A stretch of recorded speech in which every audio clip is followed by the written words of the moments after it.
Hello everyone. Today we'll discuss about our new topic properties of conductor.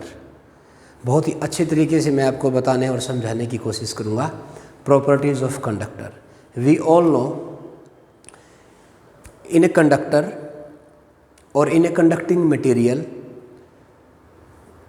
the free electrons are randomly moving within the surface boundary. Conductor की सबसे बड़ी खूबसूरती यही होती है कि कंडक्टर के अंदर फ्री इलेक्ट्रॉन्स होते हैं जो within surface boundary randomly move करते हैं in their outermost orbit और we can say in their outermost cells. Free electrons, all electrons are free to move within the surface boundary of conductor. ठीक है, अगर मान लो कोई भी हमारे पास conducting, let's suppose we have a conducting material, then free electrons are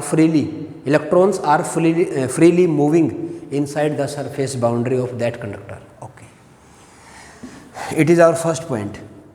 Our second point is most important. If we placed a conductor in the region of uniform electric field, then we will obtain, मेरी बात को ध्यान से सुनना दोस्तों, अगर ये मेरे पास एक रीजन है यूनिफॉर्म इलेक्ट्रिक फील्ड का, let's suppose it is the region of uniform electric field, ये electric field E, and if we placed a spherical conductor, or we can say if we placed a conductor of any shape inside the uniform electric field, then what will happen? क्या होने वाला है, क्या होगा?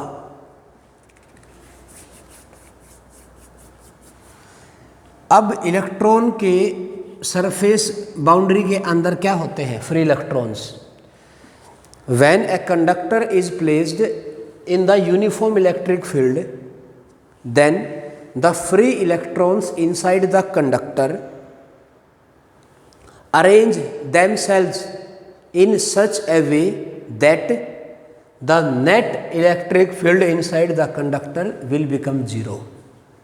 मेरा कहने का मतलब ये है दोस्तों, अगर मैंने किसी कंडक्टर को यूनिफॉर्म इलेक्ट्रिक फील्ड में रख दिया तो कंडक्टर की सरफेस के अंदर फ्री इलेक्ट्रॉन थे, वो फ्री इलेक्ट्रॉन अपने आप को ऐसे अकोमुलेट करेंगे such that net electric field inside the conductor become zero. इसका मतलब ये होने वाला है, अगर ये हमारा यूनिफॉर्म इलेक्ट्रिक फील्ड था और ये वो कंडक्टर था जिसको मैंने इसमें रखा था, तो चार्जेज मैं ये बोल सकता हूँ इंड्यूस चार्जेज, मेनली तो नेगेटिव चार्ज है ना फ्रीली, वो अपने आप को ऐसे अकोमुलेट करेंगे इंडक्शन की वजह से कि कंडक्टर के अंदर इंड्यूस इलेक्ट्रिक फील्ड है वो प्रोड्यूस हो जाएगा. इंड्यूस इलेक्ट्रिक फील्ड का मैग्नीट्यूड कंडक्टर के अंदर ठीक उतना ही होगा जितना एक्सटर्नल वाले इलेक्ट्रिक फील्ड का मैग्नीट्यूड है, सच that they will cancel each other. देखते हैं, तो इलेक्ट्रॉन्स अपने आप को ऐसे अकोमुलेट करते हैं, हम इनको इंड्यूस चार्ज भी बोल सकते हैं सिमेट्रिकली. तो इधर क्या आ जाएगा, इधर ये पॉजिटिव चार्ज इंड्यूस हो जाएगा, ये आ जाएगा. तो पूरे कंडक्टर के अंदर इलेक्ट्रॉन्स अपने आप को ऐसे अकोमुलेट करेंगे कि वो अपने अंदर एक इंड्यूस इलेक्ट्रिक फील्ड जनरेट कर लेते हैं जिसकी डायरेक्शन एक्सटर्नल वाले इलेक्ट्रिक फील्ड के ऑपोजिट होगी, और वो तब तक अकोमुलेट होते रहेंगे इलेक्ट्रॉन्स, तब तक एक्यूमुलेट करते रहेंगे जब तक नेट इलेक्ट्रिक फील्ड, इनको क्या बोलते हैं, इनको बोलते हैं induced charges. Induced charges positive और नेगेटिव. और ये कैसा इलेक्ट्रिक फील्ड आ गया, ये वाला, ये तो ई इंड्यूस आ गया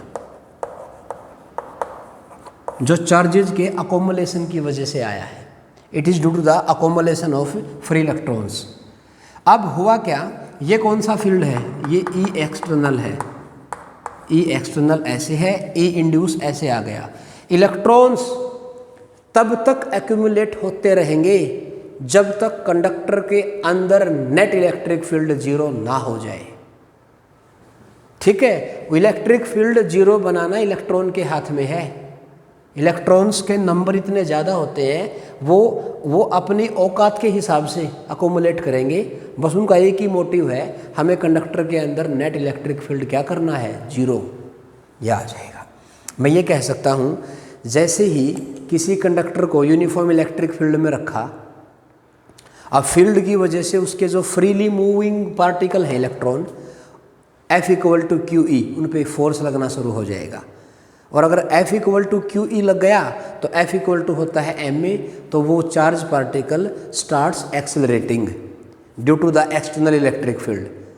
अब वो एक्सेलरेट करेंगे, वो ऐसे एक्सेलरेट करेंगे such that they produce induce electric field.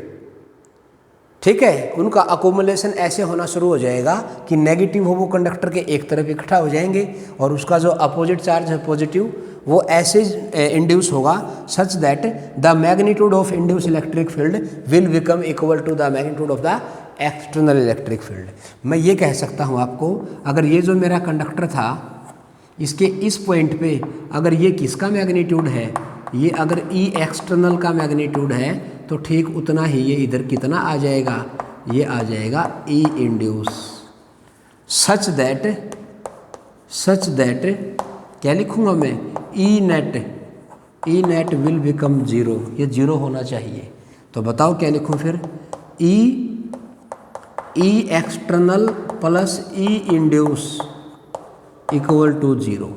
तो मैं ये बोल सकता हूँ, E एक्सटर्नल डायरेक्शन वाइज अगर मैं बात करता हूँ तो ये दोनों के दोनों अपोजिट होते हैं, और ये इक्वल होंगे magnitude wise. So we can also write E external magnitude = E induced magnitude. ये बात मुझे आपको बतानी थी। मैं एक सिंपल बात ये कह सकता हूँ आपको, जब मैंने कंडक्टर को यूनिफॉर्म इलेक्ट्रिक फील्ड में रखा ना, तो इलेक्ट्रॉन की आत्मा को शांति तब तक नहीं मिलेगी जब तक वो कंडक्टर के अंदर इंड्यूस इलेक्ट्रिक फील्ड की वैल्यू उस एक्सटर्नल वाले फील्ड के बराबर ना बना दे, तब तक उसकी आत्मा को शांति मिलने वाली नहीं है, यह आ जाएगा। तो इसका मतलब जो भी हमारा कंडक्टर होगा उसको यूनिफॉर्म इलेक्ट्रिक फील्ड में रखा जाएगा, तो उसके ऊपर उसके अंदर नेट इलेक्ट्रिक फील्ड क्या होगा, 0 होगा। अगर कंडक्टर के अंदर नेट इलेक्ट्रिक फील्ड 0 हो गया, so we can say the conducting material behave as equipotential surface. अगर इसके अंदर इलेक्ट्रिक फील्ड 0 हो गया दोस्तों, अगर इसको मैंने फील्ड में रख दिया और इसके अंदर इलेक्ट्रिक फील्ड 0 हो गया, तो मैं ये बोल सकता हूँ कि उसका इलेक्ट्रिक पोटेंशियल है वो कांस्टेंट हो जाएगा, और ये किसकी तरह बिहेव करेगा, ये इक्विपोटेंशियल सरफेस की तरह बिहेव करेगा। इक्विपोटेंशियल रीजन भी बोल सकते हो इसको आप। ये इसके ईच एंड एवरी पॉइंट पे इलेक्ट्रिक पोटेंशियल क्या होगा, सेम होगा, कांस्टेंट होगा, यह आ जाएगा। क्या मेरी बात क्लियर है आपको? ठीक है। अब इसमें एक क्वेश्चन आता है, मोस्ट पॉपुलर क्वेश्चन है दोस्तों। अपनी स्क्रीन को पॉज करके एक बार इसको नोट कर लीजिएगा पहले आप। अब देखो, ये क्वेश्चन ये है, अगर ये कंडक्टर है ये, और इसको मैंने यूनिफॉर्म इलेक्ट्रिक फील्ड में रख दिया, तो इलेक्ट्रॉन का एक्यूमुलेशन ऐसे होगा कि नेट इलेक्ट्रिक फील्ड 0 हो जाएगा। बिल्कुल सही बात है, I am totally agree. Okay, तो अब इसके अंदर अगर इलेक्ट्रिक फील्ड 0 है ना, तो कंडक्टर के अंदर इलेक्ट्रिक फील्ड लाइन तो प्रेजेंट करेंगे ही नहीं। इसका मतलब ये क्वेश्चन ये आता है, ये बताओ मेरे को, एक तो ये आ गई, ये इलेक्ट्रिक फील्ड लाइन है, ठीक है, एक ये आ गई, ये मान लो 1 है, ये मान लो 2 है,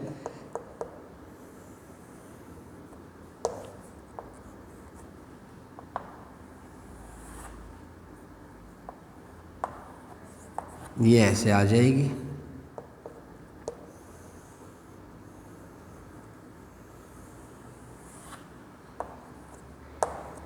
ये ऐसे आ जाएगी, और ये ऐसे आ जाएगी। ये मान लो 3 है, ये मान लो 4 है, ये मान लो 5। कंडक्टर को यूनिफॉर्म इलेक्ट्रिक फील्ड में रख दिया, तो इनमें से बताओ कौन सा ऑप्शन सही है। 1 है, 2 है, 3 है, 4 है, 5। कौन सी फील्ड लाइन है वो बिल्कुल करेक्टली रिप्रेजेंट की जा रही है, बताओ। क्या पहला ऑप्शन होगा? अब एक छोटी सी बात सुनो, मैं इसका थोड़ा सा आंसर में आपकी थोड़ी सी और हेल्प करता हूँ मैं आपको। ओके, अब कंडक्टर के अंदर इलेक्ट्रिक फील्ड कितना आ गया? 0। अगर उसको हम यूनिफॉर्म इलेक्ट्रिक फील्ड में रखते हैं तो ठीक है। तो अगर उसका E 0 हो गया तो उसका V क्या हो जाएगा? Constant, because electric field is negative of gradient of potential. अगर E 0 होगा this implies V equal to constant आ जाएगा। बिल्कुल सही बात है। अगर V कांस्टेंट आ गया तो ये पूरा का पूरा कंडक्टर एक इक्वी पोटेंशियल सरफेस और we can say equipotential region की तरह बिहेव करेगा। कंडक्टर की बात कर रहा हूँ मैं। तो अगर ये इक्वी पोटेंशियल सरफेस बन गई ना तो इलेक्ट्रिक फील्ड लाइंस, ये खूबसूरती होती है इक्वी पोटेंशियल सरफेस की, कि अगर उसके हर पॉइंट पे पोटेंशियल सेम है ना तो इलेक्ट्रिक फील्ड लाइंस ओरिजिनेटिंग और टर्मिनेटिंग परपेंडिकुलरली। ये मैंने एक इक्वी पोटेंशियल सरफेस में बता रखा है बहुत अच्छे तरीके से। इक्वी पोटेंशियल सरफेस को फील्ड लाइंस ओरिजिनेट करती हैं या टर्मिनेट करती हैं ऑलवेज परपेंडिकुलरली। अगर ये मेरा कंडक्टर इक्वी पोटेंशियल रीजन की तरह बिहेव कर रहा है तो इसमें इलेक्ट्रिक फील्ड लाइंस एंटर होंगी या बाहर निकलेंगी? कैसे? परपेंडिकुलरली। और अंदर अगर इलेक्ट्रिक फील्ड 0 है तो अंदर तो इलेक्ट्रिक फील्ड लाइंस हो ही नहीं सकती दोस्तों। तो इसका मतलब ये तो नहीं है, ये भी नहीं है, रिपेल ये कर नहीं सकता। अब बताओ क्या ये 90 डिग्री पे एंटर कर रही है? नहीं सर, ये भी नहीं हो सकता। ये देखो, देखो टर्मिनेट एंड ओरिजिनेट परपेंडिकुलरली, और अंदर E तो 0 है ना दोस्तों, E नेट तो 0 है ना। हाँ, ये परपेंडिकुलरली एंटर कर रही है लेकिन अंदर तो फील्ड लाइन होगी ही नहीं। तो इसका मतलब मेरा ऑप्शन थर्ड आ जाएगा। E0 potential constant behave as equipotential region, then we conclude that, or we can say that the electric field lines in case of equipotential region, the electric field lines originating or terminating perpendicularly। आया ना समझ में? पक्का ना दोस्तों? ठीक है, ये था मेरा मेन सेकंड पॉइंट। क्या मेरी बात क्लियर है दोस्तों? उसके बाद मेरा नेक्स्ट पॉइंट आता है, इलेक्ट्रिक फील्ड तो 0 हो गया। अभी एक दो छोटे छोटे कंसेप्ट सोल्व करते हैं न्यूमेरिकल वाइज। देखो ध्यान से, इसी में इलेक्ट्रिक, देखो इधर मान लो ये कोई कंडक्टर है मेरे पास ऐसे, ओके, और यहाँ से 4 मीटर डिस्टेंस पे एक चार्ज रखा हुआ है प्लस क्यू चार्ज, और ये कंडक्टर है, ये कंडक्टर है। यहाँ से 3 मीटर की दूरी पे, मान लो यहाँ 3 मीटर की दूरी पे एक पॉइंट ले लिया, मान लो ये O है तो ये मान लो कोई A पॉइंट है A। तो इस A पॉइंट पे इलेक्ट्रिक फील्ड बताओ इंड्यूस चार्ज की वजह से कितना होगा? Electric field at A due to induced charge, induce charge की वजह से कितना इलेक्ट्रिक फील्ड होगा वो मुझे बताना है।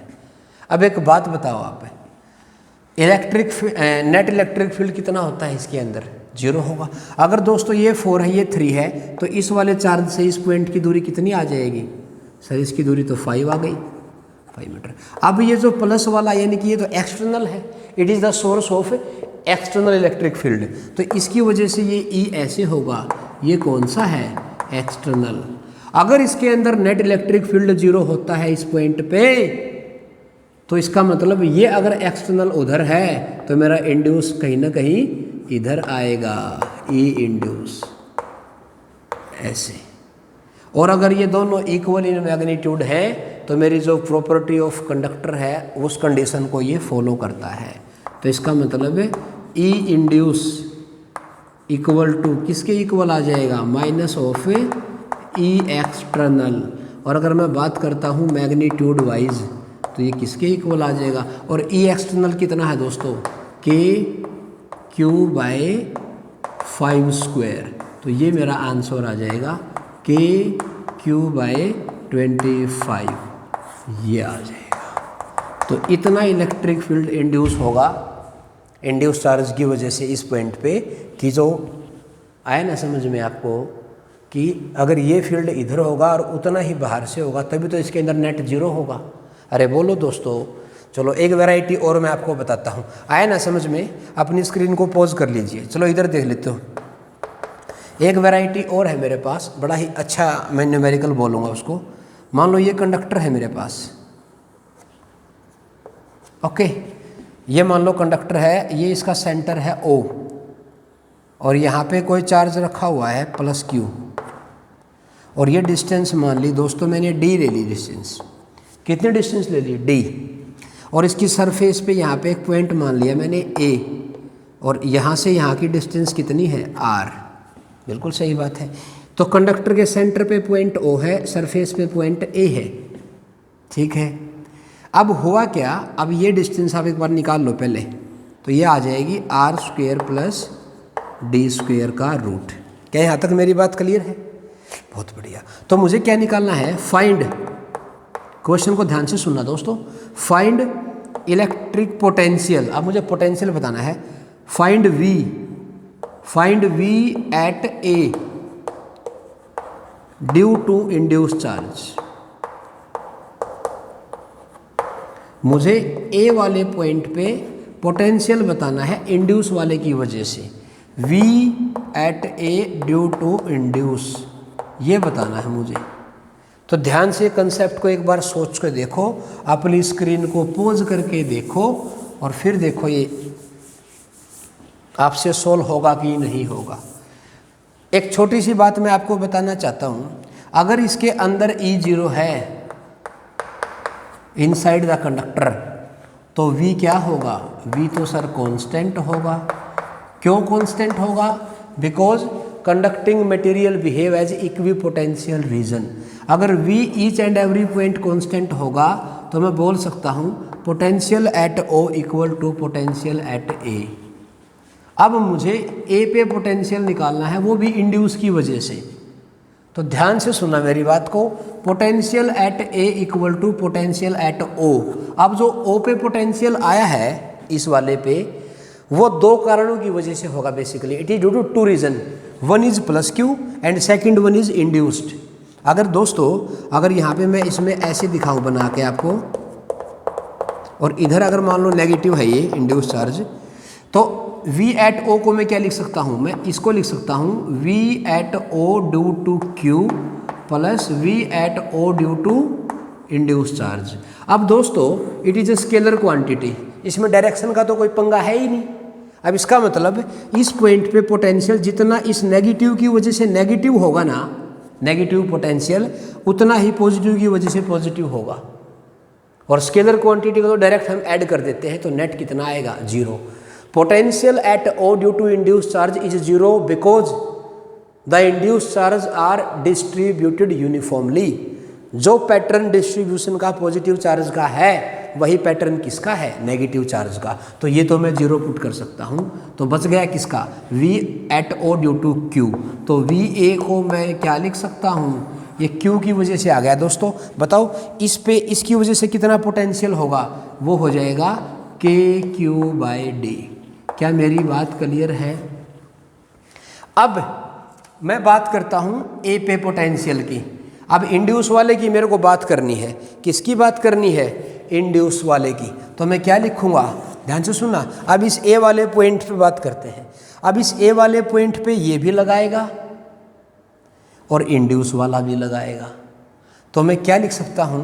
V at A equal to V at A due to Q plus V at A due to induce. ये टोटल है जो Q में और इंड्यूस में बट गया, और टोटल किसके बराबर था? सेंटर वाले के बराबर, यानी कि इसकी इक्वल आया हुआ है। तो KQ/D ये तो निकाल चुका हूँ। अब V at A due to Q, A पे इसकी वजह से कितना होगा? इसकी वजह से होगा KQ/R² प्लस D² का root plus V at A due to induce, जो मुझे फाइंड आउट करना है। तो इसको यहाँ रख लूँगा। VA इंड्यूस इक्वल टू किसके इक्वल आ गया दोस्तों? KQ। ये क्या लिखूँ यहाँ पे?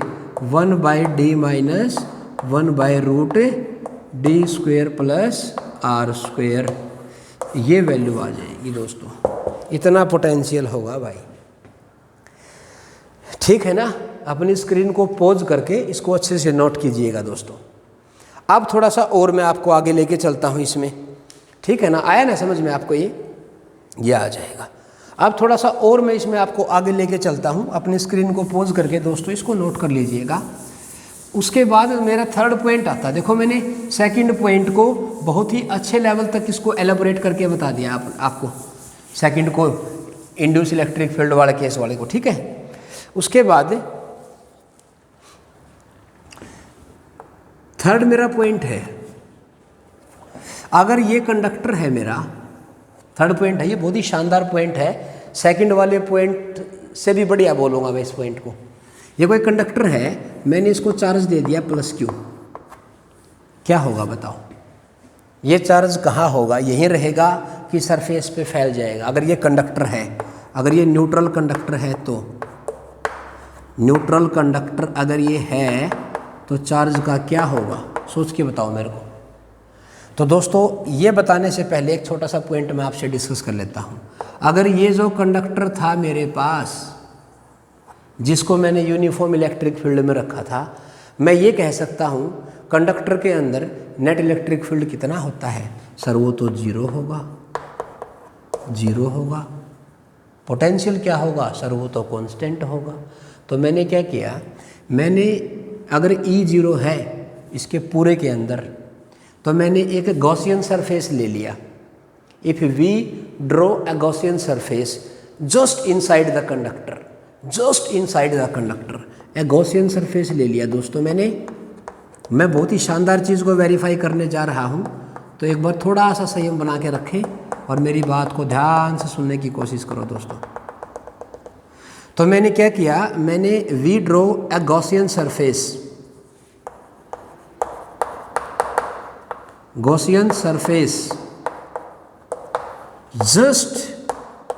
जस्ट इनसाइड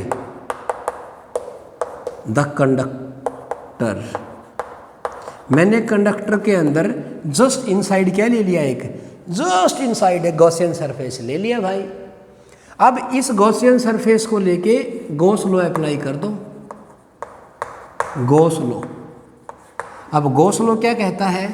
ये कहता है surface integral of electric field under the closed surface equal to Q enclosed by epsilon naught. बिल्कुल सही बात है। अगर मैं गॉसियन सरफेस यहाँ पे लिया है और इसी सरफेस के अबाउट अगर मैं गॉस लॉ को अप्लाई करता हूँ, तो electric field inside the conductor क्या है दोस्तों? Electric field inside the conductor तो सर 0 है। अगर मेरा ई नेट ही 0 है इसके अंदर, इस गॉसियन सरफेस के अंदर अगर मेरा ई नेट ही 0 है, तो मैं ये बोल सकता हूँ इस कंडक्टर के अंदर, ये बिल्कुल इसके, ये जो गॉसियन सरफेस मैंने लिया है ना, ये बिल्कुल जस्ट इनसाइड है, जस्ट इनसाइड। ये आपको दिखाने के लिए थोड़ा दूर बना दिया मैंने। तो मैं ये बोल सकता हूँ कि जो क्यू एनक्लोज्ड है वो 0 है। ये तो चमत्कार हो गया दोस्तों। अगर कंडक्टर के अंदर E0 है नेट वाला, तो गॉस लॉ ने बोल दिया कि उसके अंदर क्यू इंड्यूस भी 0 होगा। लेकिन मैंने तो उसको चार्ज दे दिया, मैंने तो उसको चार्ज दे दिया, तो वो चार्ज कहाँ गया? तो वो चार्ज इस कंडक्टर की आउटर सरफेस पे डिस्ट्रीब्यूट हो जाएगा। ये खूबसूरती होती है कंडक्टर की दोस्तों। एक ही वजह है इन सभी प्रॉपर्टी के पीछे, ओनली फर्स्ट पॉइंट, क्योंकि इलेक्ट्रॉन फ्री टू मूव है, उन्हीं ने इस पूरे खेल को रचा के रखा हुआ है। क्लियर है ना मेरी बात? तो इसका मतलब अगर इसमें पूरे में E0 है, तो गॉस लॉ ने बोल दिया कि क्यू एनक्लोज्ड भी 0 होगा। इट मीन्स अगर मैं चार्ज प्रोवाइड करूँ भीगा, तो वो चार्ज कहाँ मिलेगा हमें? हमें इसकी आउटर सरफेस पे रिसाइड्स हो जाएगा। ये है भाई मेरा थर्ड पॉइंट। इफ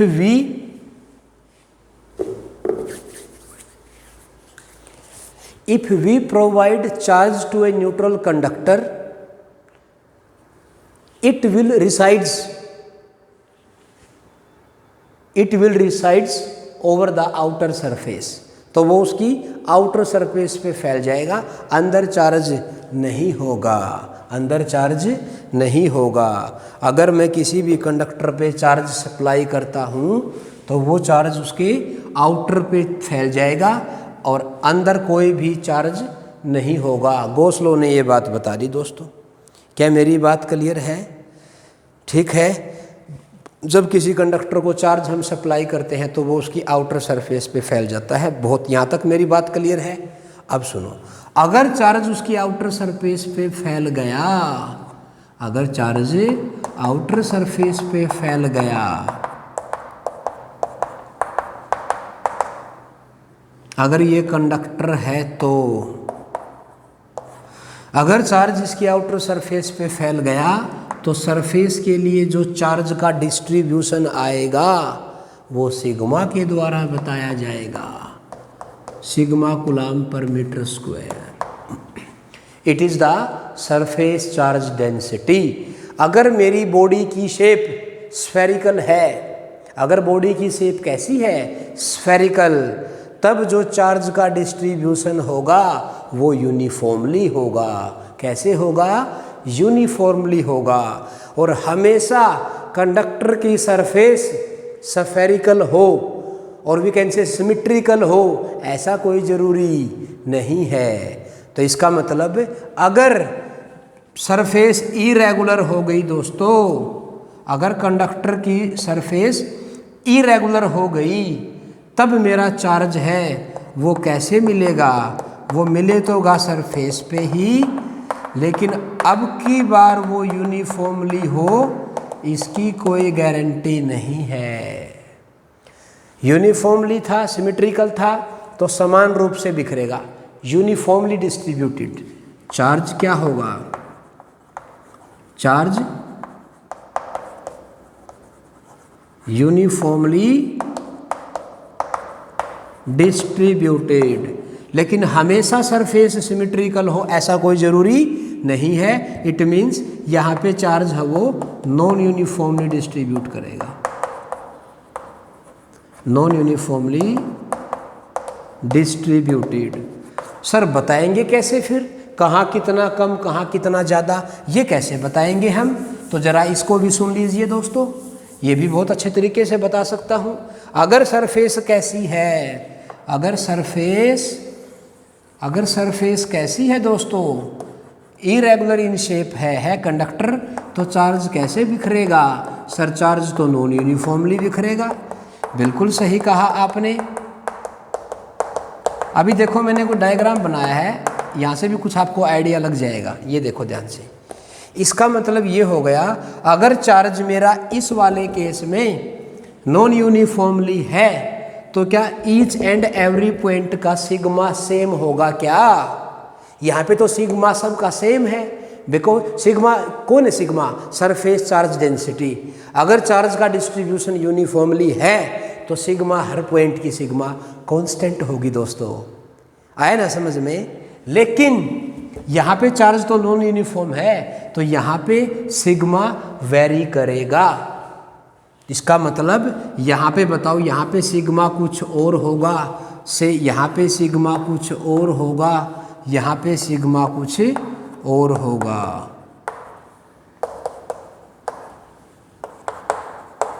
तो अलग अलग पॉइंट पे अलग अलग सिग्मा होगा। ये तो बड़ी गलत बात होगी सर, अलग अलग पे अलग अलग सिग्मा, तो फिर वैल्यू कैसे बताओगे? दोस्तों जो चार्ज का डिस्ट्रीब्यूशन होता है ना, अब देखो जहाँ सिग्मा ज़्यादा होगा वहाँ पे चार्ज भी ज़्यादा होगा, because sigma is the charge per unit area. जहाँ पे सिग्मा ग्रेटर हो, अब बताओ, अब तो ये मैं आपको बताना चाहता हूँ, जो चार्ज का डिस्ट्रीब्यूशन होगा नॉन यूनिफॉर्मली सरफेस के लिए, उसके लिए जो सिग्मा होती है सरफेस चार्ज डेंसिटी, वो इन्वर्सली वेरी करती है with the radius of curvature के साथ। The distribution of charge is represented by sigma and sigma of the surface is inversely with the radius of curvature. जहाँ पे curvature छोटा होगा, जहाँ पे कर्वेचर छोटा होगा वहाँ पे चार्ज का अकोमुलेशन बहुत ज़्यादा होगा। क्योंकि अब बताओ, यहाँ का रेडियस ऑफ कर्वेचर ज़्यादा है कि यहाँ का रेडियस ऑफ कर्वेचर ज़्यादा है? बताओ। जहाँ का रेडियस ऑफ कर्वेचर कम होगा, अगर मैं 1 और 2 को कंपेयर करता हूँ तो सिग्मा 1 ग्रेटर देन सिग्मा 2 आ जाएगा, because the radius of curvature at one position is very very small as compare to the radius of curvature at point sigma 2 corresponding to sigma 2, ये आ जाएगा। तो सरफेस चार्ज डेंसिटी कैसे vary करती है shape के साथ, रेडियस ऑफ कर्वेचर के इनवर्सली होगी। एक चमकदार बात बताऊँ आपको मैं, ये जो कंडक्टर होते हैं ना हमारे, जितने भी इलेक्ट्रिकल इंस्ट्रूमेंट होते हैं ना, उनको हमेशा शार्प एजेज से बचाया जाता है। समझ गया ना क्यों बचाया जाता है? क्योंकि जहाँ पे शार्प एज होगा वहाँ पे चार्ज का अकोमुलेशन ज़्यादा होगा, और जहाँ पे चार्ज ज़्यादा अकोमुलेट करेगा वहाँ चार्ज के सराउंडिंग में लीकेज के चांसेस बहुत ज़्यादा हो जाएंगे।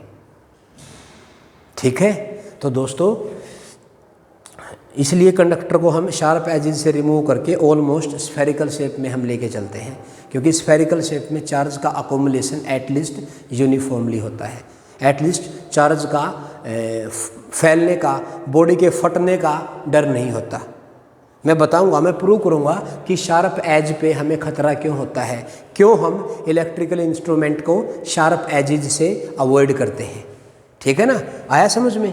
देखो जल्दी से सबमिट करते हैं इस पॉइंट को। यूनिफॉर्मली था तो चार्ज, अच्छा अगर मैं किसी कंडक्टर को चार्ज दूंगा तो कहाँ मिलेगा वो? आउटर सरफेस पे। It is the property of conductor and proved by the Gauss law. Okay, अगर सिमेट्रिकल है तो चार्ज भी यूनिफॉर्मली डिस्ट्रीब्यूट कर जाएगा, अगर अनसिमेट्रिकल है तो, अगर बॉडी नॉन यूनिफॉर्म है तो उस केस में चार्ज है वो नॉन यूनिफॉर्मली वेरी करेगा, और हर पॉइंट का सिग्मा होगा जो वो अलग अलग होगा। और सिग्मा कैसे डिपेंड करता है? सिग्मा रेडियस ऑफ कर्वेचर के इन्वर्सली होता है। जहाँ पे रेडियस ऑफ कर्वेचर कम होगा यानी कि वहाँ पे शार्प एज होगा, और शार्प एज पे चार्ज का अकोमुलेशन बहुत ज़्यादा होता है, एंड वाइस वर्सा। कर लोगे? आया समझ में? पक्का? दोस्तों इस चैनल को लाइक शेयर और सब्सक्राइब तो कर दो यार, एक नेक काम तो कर सकते हो ना आप। ठीक है ना, मैं अपने आप को बड़ा सौभाग्यशाली समझ रहा हूँ कि मैं आप जैसे अच्छे बच्चों के साथ, अच्छे इंसानों के साथ जुड़ा हुआ हूँ। तो please support me, I really need your help. तो प्लीज़ दोस्तों मेरे इस चैनल को ज़्यादा से ज़्यादा लाइक शेयर और सब्सक्राइब कर दो। Thank you so much. अब थोड़ा और आगे बढ़ते हैं। ठीक है दोस्तों, उसके बाद क्या हुआ, अगर हमने चार्ज दे दिया तो वो उसकी आउटर सरफेस पे फैल जाएगा। ठीक है, और अगर वो सरफेस यूनिफॉर्म है तो वो सिमेट्रिकल, अगर सरफेस सिमेट्रिकल है तो यूनिफॉर्म होगा, अगर अनसिमेट्रिकल है तो नॉन यूनिफॉर्म हो जाएगा। सिग्मा के द्वारा उसको बताया जाता है। हाँ, एक छोटी सी बात और बच गई, अगर हर पॉइंट पे सिग्मा अलग अलग होगा तो मैंने एक छोटा सा रीजन कट कर लूँगा। मान लो यहाँ, अब यहाँ अगर बॉडी नॉन यूनिफॉर्म है तो सिग्मा वेरी करेगा ना, पक्का। तो मैंने एक इसका छोटा सा एलिमेंट कट कर लिया। इस एलिमेंट का जो सिग्मा है ना उसको मैं कांस्टेंट ले सकता हूँ। क्या मान सकता हूँ? क्योंकि ये एलिमेंट इतना छोटा है कि इस छोटे से एलिमेंट की जो सरफेस चार्ज डेंसिटी होगी ना उसको बोलेंगे इसकी लोकल चार्ज डेंसिटी। क्योंकि लोकल का मतलब ये है कि उसकी लोकल का मतलब उसकी क्वालिटी ख़राब नहीं है दोस्तों, कि लोकल है वो उसकी क्वालिटी ख़राब है। लोकल का मतलब ये है कि इस पार्टिकुलर रीजन में इसकी वैल्यू को मैं एज ए कांस्टेंट लेके चल सकता हूँ। ठीक है ना, तो इसका मतलब जब भी मैं कभी इस कंडक्टर के बाहर इलेक्ट्रिक फील्ड बताऊंगा या प्रेशर आपको निकालना सिखाऊंगा तो मुझे इस लोकल वाले छोटे से एलिमेंट को लेके चलना पड़ेगा। इस छोटे से एलिमेंट के लिए सिग्मा को मैं कांस्टेंट लेके चलूँगा और फिर उसको हम फर्दर गॉस लॉ अप्लाई करके सोल्व करने की कोशिश करेंगे। ठीक है, उसके बाद दोस्तों तो ये था भाई मेरा आज कंडक्टर की प्रॉपर्टी। एक बार 3-4 पॉइंट है मेन, एक बार जल्दी से बोलो। All electrons are free to move within the surface boundary. Second point, अगर मैं किसी कंडक्टर को यूनिफॉर्म इलेक्ट्रिक फील्ड में रखता हूँ तो उसके इलेक्ट्रॉन्स अपने आप को ऐसे अकोमुलेट करेंगे such that the net electric field inside the conductor become 0। ठीक है, कंडक्टर के अंदर नेट फील्ड 0 हो जाएगा। थर्ड पॉइंट, अगर मैं कंडक्टर के अंदर किसी चार्ज को रखता हूँ तो वो चार्ज तुरंत कहाँ अकोमुलेट कर जाएगा? आउटर सरफेस पे रिसाइड्स कर जाएगा। It is the property of conductor. अगर हम किसी कंडक्टर को चार्ज गिवन करते हैं तो वो चार्ज उस कंडक्टर की आउटर सरफेस पे फैल जाएगा। अगर कंडक्टर की शेप सिमेट्रिकल है, एक रेगुलर शेप में है, तो जो चार्ज अकोमुलेट करेगा आउटर सरफेस पे, रिसाइड्स करेगा, डिस्ट्रीब्यूट करेगा, वो भी इक्वली होगा, यूनिफॉर्मली होगा। लेकिन हमेशा कंडक्टर की शेप सिमेट्रिकल हो, ऐसा कोई ज़रूरी नहीं है। अगर शेप कैसी आ जाए अनसिमेट्रिकल, तब चार्ज का अकोमुलेशन अलग अलग जगह पे अलग अलग होगा और वहाँ की सिग्मा कांस्टेंट नहीं होगी, वहाँ की सिग्मा अलग अलग पॉइंट की सिग्मा अलग अलग होगी। वो सिग्मा कैसे होगी, कम ज़्यादा कैसे बताओगे? तो सिग्मा जो है सरफेस चार्ज डेंसिटी किसी भी पॉइंट पे डिपेंड करती है inversely with the radius of curvature of that point. अगर उस पॉइंट का रेडियस ऑफ कर्वेचर कम होगा तो वहाँ पे चार्ज का अकोमुलेशन ज़्यादा होगा एंड वाइस वर्सा। ये है दोस्तों प्रॉपर्टी ऑफ कंडक्टर। अभी नेक्स्ट पॉइंट मैं आपके सामने लेके आऊँगा, electric field just outside the conductor. Electric field just outside the conductor and also we will calculate electric pressure just outside the conductor. तो दोस्तों आज के सेशन में इतना ही मैंने आपको बताया। प्रॉपर्टी ऑफ कंडक्टर बहुत चमकदार है। अच्छा, एक बच्चे ने मेरे से एक बात पूछी छोटी सी, सर अगर ये तो कंडक्टर के लिए, कंडक्टर में E 0 हो गया, V कांस्टेंट हो गया, V कांस्टेंट हो गया तो और चार्ज कहाँ मिलेगा? चार्ज सर इसकी आउटर सरफेस पे आ जाएगा। तो इलेक्ट्रिक फील्ड लाइंस इस कंडक्टर को ओरिजिनेट और टर्मिनेट कैसे? परपेंडिकुलरली। बिल्कुल सही बात है। तो एक बच्चे ने मेरे से पूछा कि सर अगर मेरे पास सॉलिड नॉन कंडक्टिंग स्फीयर है, सॉलिड नॉन कंडक्टिंग स्फीयर है, तो अब उसके अंदर चार्ज क्या होगा? उसके अंदर चार्ज सरफेस पे भी होगा और अंदर भी होगा। अब यहाँ से इलेक्ट्रिक फील्ड लाइन, ध्यान से सुना, मैं बात कर रहा हूँ सॉलिड नॉन कंडक्टिंग स्फीयर की, तो उसमें चार्ज अंदर भी होगा सरफेस पे भी होगा। तो अब बताओ, अब जो ये अंदर वाला चार्ज होगा या सॉलिड नॉन कंडक्टिंग स्फीयर में इलेक्ट्रिक फील्ड लाइंस क्या सरफेस को हमेशा परपेंडिकुलरली कट करेंगी क्या, जैसे कंडक्टर के लिए कट करती थी? क्या ऐसा होगा क्या? इलेक्ट्रिक फील्ड लाइंस टर्मिनेटिंग और originating perpendicularly, is it possible और नॉट? सॉलिड नॉन कंडक्टिंग के लिए ऐसा कोई ज़रूरी नहीं है। वो परपेंडिकुलर हो भी सकती हैं और वो नहीं भी हो सकती। बोलो दोस्तों, वो किसी न किसी एंगल पे भी जा सकती हैं। अगर यहाँ पे कोई चार्ज है ना ये, तो वो किसी न किसी एंगल पे भी जा सकती हैं। बोलो दोस्तों, तो वो परपेंडिकुलर नहीं रहेंगी, इतना कन्फर्म है। हाँ, लेकिन कंडक्टर में वो परपेंडिकुलर थी, ये कन्फर्म है। तो सॉलिड नॉन कंडक्टिंग के केस में क्या होंगी field lines? Field lines perpendicularly cross करेंगी, ऐसा कोई ज़रूरी नहीं है। तो दोस्तों ये था हमारा आज का डिस्कशन। ठीक है, मिलते हैं नेक्स्ट सेशन में। और ठीक है, थैंक यू सो मच।